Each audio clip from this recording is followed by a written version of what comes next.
부동산 시장 요즘에 정말 미쳤죠. 금리 얘기, 정책 얘기, 공급 얘기, 전문가마다 말이 다 달라요. 뭘 믿어야 될지도 모르겠죠. 그런데요, 오늘 영상 끝까지 시청하시면 복잡한 얘기 싹 다 걷어내고 세 가지로 정리해서 기억하실 수 있게 됩니다. 부동산 투자의 본질은 딱 한 문장이에요. 내가 산 가격보다 비싸게 팔 수 있는가? 너무 당연한 소리 같나요? 하지만 이 당연한 원칙을 실현하기 위해서는 반드시 전제 조건이 붙습니다. 내가 팔고 싶을 때 있잖아요. 나 말고도 이 집을 원하는 사람이 계속해서 줄을 서야 된다는 거예요. 다시 말해서 수요가 끊이지 않고 지속적으로 만들어지는 곳. 그게 바로 우리가 그토록 찾아 헤매는 좋은 입지입니다. 부동산 업계에서는요, 시대를 불문하고 통용되는 전설적인 격언이 하나 있죠. 첫째도 입지, 둘째도 입지, 셋째도 입지. 아파트 가격의 60에서 70%는 최소 입지가 결정한다고 해도 과언이 아닙니다. 건물이 아무리 화려하고 인테리어가 멋져도 입지가 나쁘면 한계가 있죠. 그런데 입지가 좋으면 설령 건물이 낡았다고 해도 가격은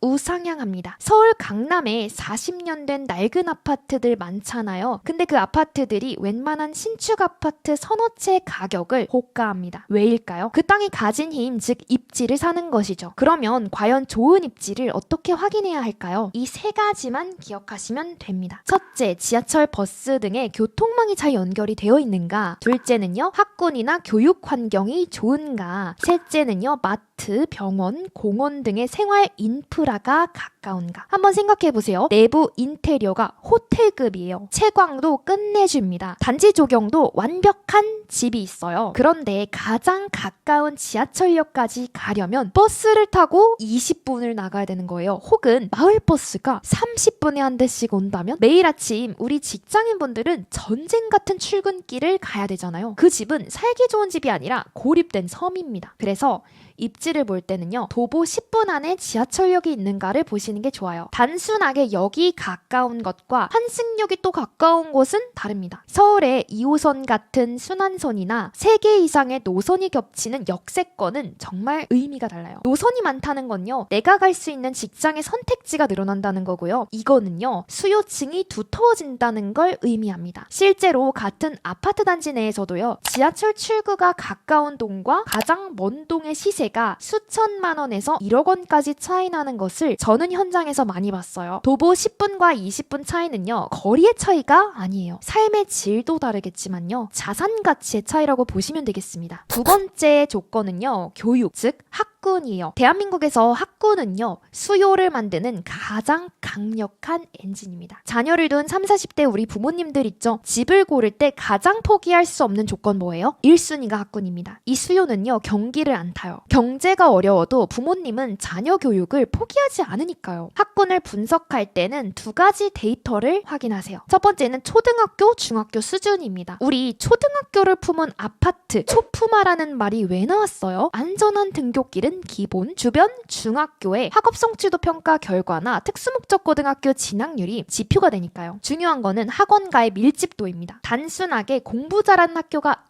라는 것을 넘어서 대규모의 학원가가 형성되어 있다는 건요, 이미 교육열 높은 부모들의 자금이, 돈이 거기 있다는 거예요. 대치동, 목동, 중계동 계속 부동의 상급지잖아요. 학교 때문만이 아니라 인프라를 지탱하는 탄탄한 학원가와 커뮤니티가 있기 때문입니다. 세 번째는 고용인데요. 사람들이 어디에 집을 구해요? 회사 근처에 구하려고 하죠. 그래서 집 근처에 대기업 본사, 대형 IT 산업단지, 공공기관, 대형 병원 같은 거점이 존재하면요, 그 지역은 수요가 망하지 않습니다. 소득 수준이 높은 직장인들이 실거주 수요를 밑에서 받쳐줘서 그래요. 반대로 아무리 휘황찬란한 새 아파트가 들어서도 주변에 일자리가 없으면요, 인구가 유입이 안 되죠. 지방에 제가 말씀드리기는 어렵지만 일부 혁신 도시들이 분양 당시의 기대와 달리 가격이 지지부진한 이유도요, 결국에 그런 자생적인 일자리가 부족했기 때문이에요.